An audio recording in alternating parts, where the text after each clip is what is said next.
Assalamualaikum warahmatullahi wabarakatuh. Selamat sore Bapak Ibu yang saya sayangi dan banggakan. Kali ini ketemu lagi dengan saya Dr. Yasmira Mandasari Saragi SMH, dosen ilmu hukum Universitas Bangunan Pancabudi Medan. Kita materinya pendidikan anti korupsi ya Bapak Ibu.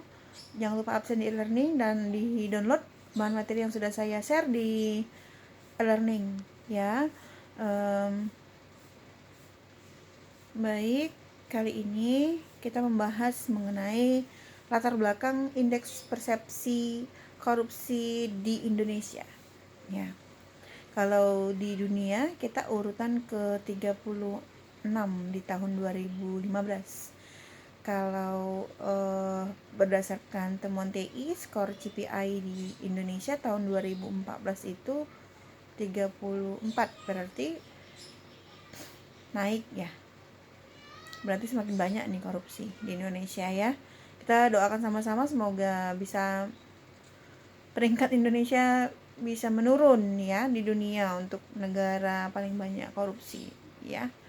Oke, Bapak Ibu, dasar undang-undang pendidikan anti korupsi Bapak Ibu tolong diingat ada 6 ya.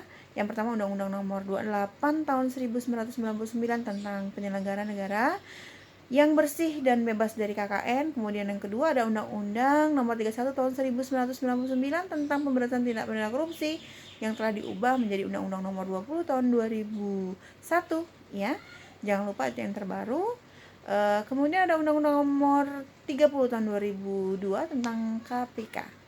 Selanjutnya ada Undang-Undang Nomor 13 Tahun 2006 tentang Pengadilan Tindak Pidana Korupsi, dan yang terakhir ada Undang-Undang Nomor 8 Tahun 2010 tentang pencegahan dan pemberantasan TPPU atau tindak pidana pencucian uang. Baik, selanjutnya Bapak Ibu, sudah 19 tahun ya setelah reformasi tahun 1998 ini berlalu. Terciptanya pemerintahan yang bersih dari atau tanpa KKN ya, belum dapat terrealisasi dengan baik. Jadi sama-sama ya, sama-sama memang bekerja sama masyarakat dengan pemerintahan Indonesia ini supaya lebih bagus ya.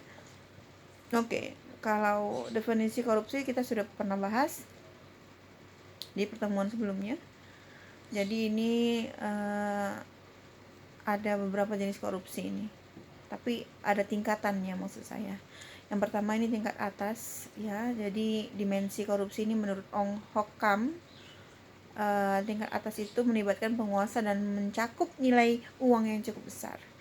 Jadi selanjutnya tingkat menengah ke bawah bersentuhan langsung dengan kepentingan rakyat ya. Korupsi ini seringkali menghambat kepentingan kalangan menengah ke bawah, seperti berbelitnya proses perizinan, pembuatan KTP, SIM dan lain-lain. Jadi kalau EKTP kita sudah tahu ya, kasus mega korupsi ya. Seperti itulah contohnya. Jadi menghambat. Kita membuat KTP juga sulit waktu itu ya. Jadi 4 akar halangan besar pemberantasan korupsi. Yang pertama itu ada opportunity. Kemudian ada sistemnya ya, bagaimana sistemnya ini, sistem pengawasan yang tidak ketat ya. Kemudian orang akan dengan mudah memanipulasi angka dan berlaku curang. Kemudian ada need, yaitu sikap mental yang tidak pernah merasa cukup ya, dan selalu syarat dengan kebutuhan yang tidak pernah usai ya, selalu butuh dan butuh, tidak ada habisnya ya, sehingga ada niat jahat untuk melakukan tindak pidana korupsi. Kemudian ada expose yang berkaitan dengan hukuman pada pelaku korupsi yang rendah. Nah, bagaimana dengan pelaku hukuman korupsi yang rendah? Nanti Bapak Ibu bisa lihat ya, Undang-Undang Nomor 20 tahun 2001 itu masih di Undang-Undang Nomor 31 tahun 1999. Nanti di pasal 3-nya tentang sanksi pidana penyelenggara negara itu 1 tahun ya Bapak Ibu. Jadi kenapa dikatakan di sini 4 akar halangan besarnya itu untuk pemberantasan korupsi itu diekspos ya, sanksi pidananya rendah kalau untuk di pasal 3, sehingga memang perlu direkonstruksi atau direvisi kembali untuk di pasal 3-nya. Baik, selanjutnya ini saya akan singkat ya Bapak Ibu.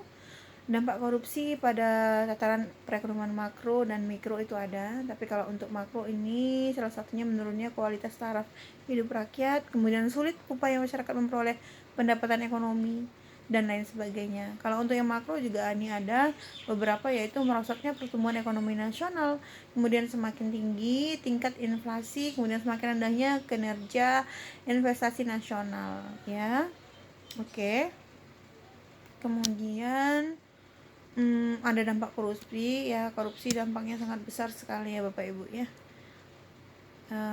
Ada hambatan struktural ya, hambatan penanganan korupsi, ada hambatan struktural, kemudian hambatan kultural, kemudian ada hambatan instrumental, ada hambatan manajemen. Nah, ini saling berkaitan ini, hambatan-hambatan ini ya Bapak Ibu.